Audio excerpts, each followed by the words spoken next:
COVID-19. Ответ на самый главный вопрос. Что сделал Андриан Оржак как депутат и как человек для помощи своему народу? Ответы в сегодняшнем выпуске.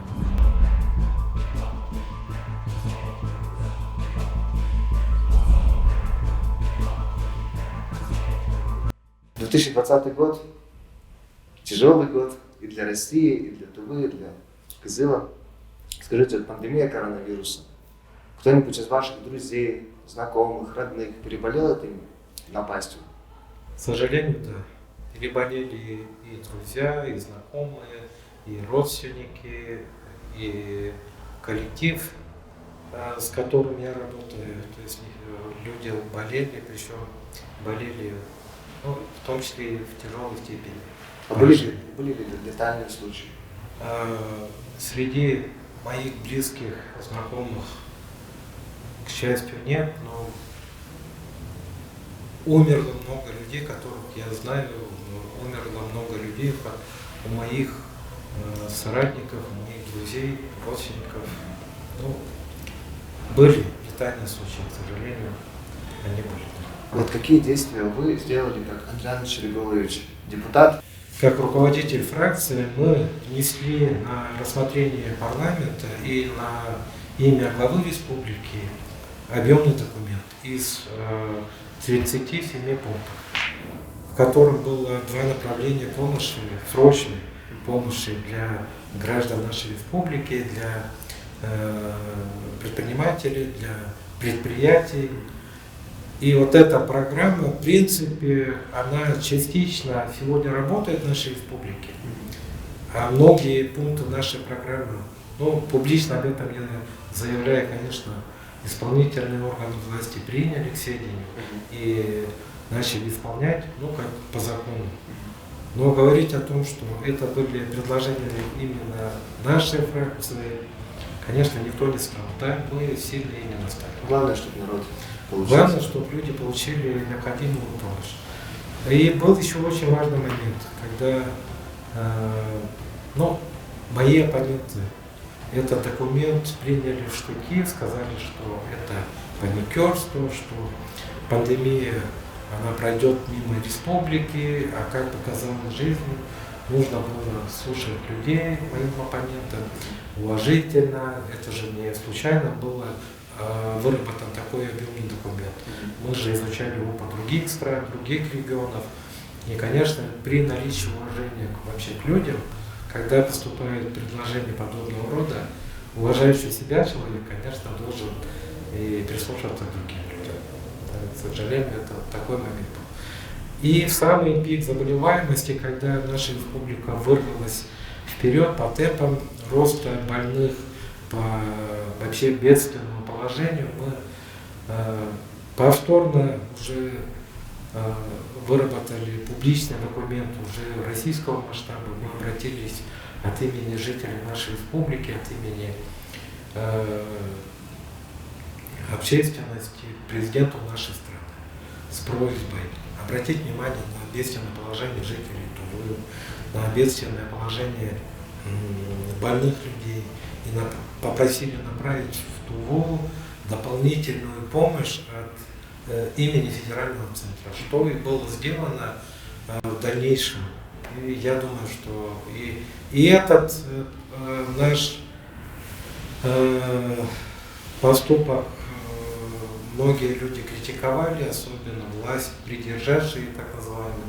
Они говорили, что зачем, у нас же все тут под контролем, что ежедневно проводятся штабы, что у нас достаточно и медикаментов, и всего-всего. А вот Андриан Оржак как человек, какие меры поддержки на себя берет? Я попросил руководство той компании, которая принадлежит мне, но я делегировал право управления третьим лицам. Я попросил помочь людям, кто с ними работает. У них более 700 арендаторов.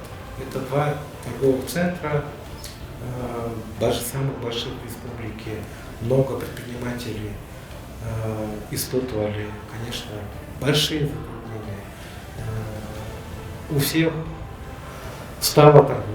И эти торговые центры были закрыты по требованию санитарных служб. Тысячи людей остались без работы, без средств существования. Конкретно помощь с их стороны, со стороны руководства этой компании была какая, что людей освободили от аренды платежей, от коммунальных платежей, открыли консультационный центр, где каждый предприниматель получал необходимую консультационную помощь. Куда обращаться за помощью, какие виды государственной поддержки именно в этот период были предусмотрены государством. Но самое интересное, что помощь получили только малая часть тех людей, которые обращались в Минэкономики, и социальные службы нашей республики. Возникли какие-то искусственные препятствия. Сама вот эта управляющая компания, которая руководит этими торговыми центрами, обратилась за предусмотренной постановлением правительства необходимой помощью в виде компенсации на коммунальные платежи. Но электроэнергия она стоит средств, больших средств, другие платежи, сборы, налоги, они тоже обязательны для перечисления бюджета.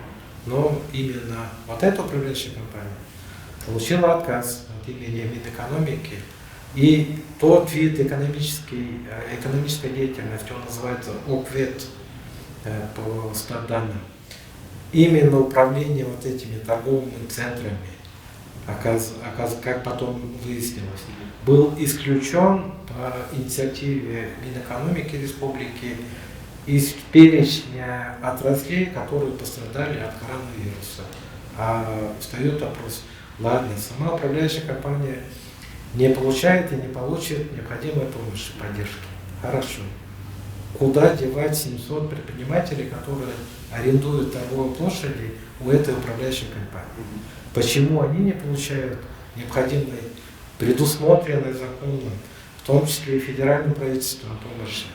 Вот это пусть останется открытым вопросом, и этим предпринимателям я уже как депутат сегодня разъясняю, что можно в принципе обращаться и в органы прокуратуры, и суды, и требовать полагающуюся помощь от бюджета и отстаивать свои права.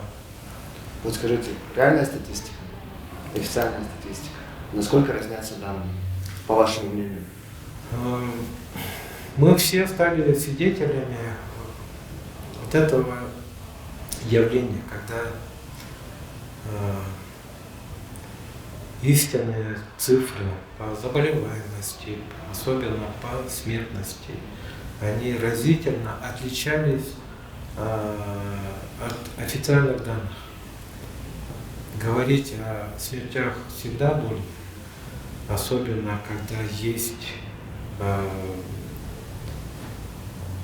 некоторые опасения за то, что количество больных будет расти, и это может привести уже к фатальным каким-то последствиям.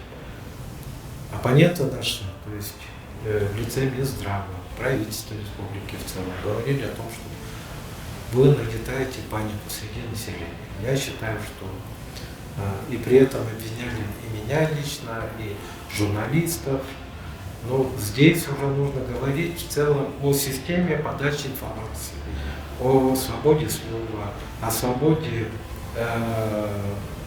гражданам республики иметь ту информацию, которая им необходима. Если людям нужна правда, то почему эта правда должна замалчиваться, пусть даже во благо каких-то, казалось бы, благородных целей, как то не раздувать панику, не создавать хаос какой-то. И при этом люди хотели правды. Здесь нужно будет уже в дальнейшем говорить о том, что есть люди, граждане нашей республики, и они имеют право на объективную информацию. А когда люди видят одно в жизни, а официальные органы выдают совершенно другую картину. Ну, я бы объяснил это некоторой инерцией. Дело в том, что у нас в Туве вообще со статистикой творятся чудеса. У нас данные по экономике, по сельскому хозяйству и по другим данным, по социальным каким-то данным. Ну, есть большая разница.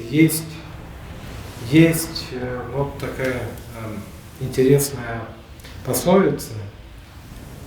Есть ложь, есть большая ложь, а есть статистика. Но я бы добавил еще дополнительно, есть тувинская статистика, да, она отличается от других статистик, ну, такой бурной фантазии и, скажем так, отличного воображения у автора. Сейчас конец августа, наступают как раз таки эти холодные наши времена, возможно, и вторая волна коронавируса. Вот нашим зрителям и слушателям, что бы вы порекомендовали? Обязательно нужно вашим зрителям, это молодые люди, носить теплую одежду, одеваться до сезона. Если есть возможность, то нужно обязательно хорошо питаться, получать нужное количество витаминов, минералов, разнообразную диету при этом применять, заниматься спортом, укреплять здоровье, заниматься обливанием холодной водой. То есть еще различные методы укрепления здоровья. И вот один из них я бы хотел порекомендовать молодым людям.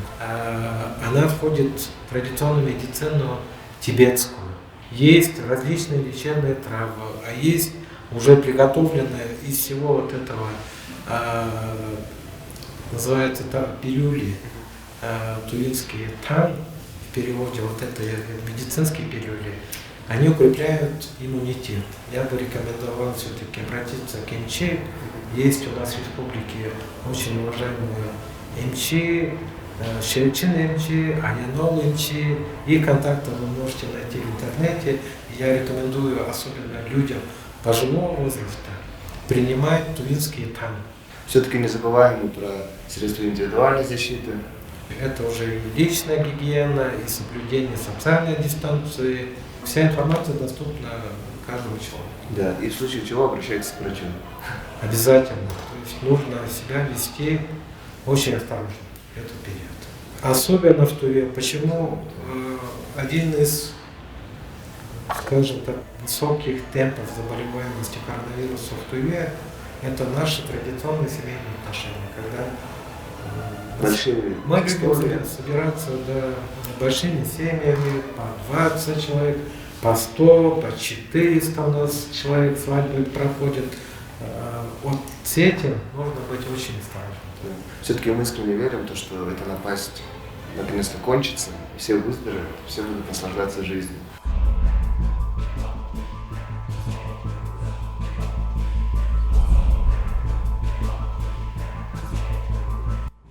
Пандемия коронавируса – одна из самых страшных заболеваний 21 века. В этом выпуске Андриан Ожак рассказал о том, как лично пережил данную пандемию, что сделал как депутат и как человек. Будьте здоровы! Увидимся в следующем выпуске.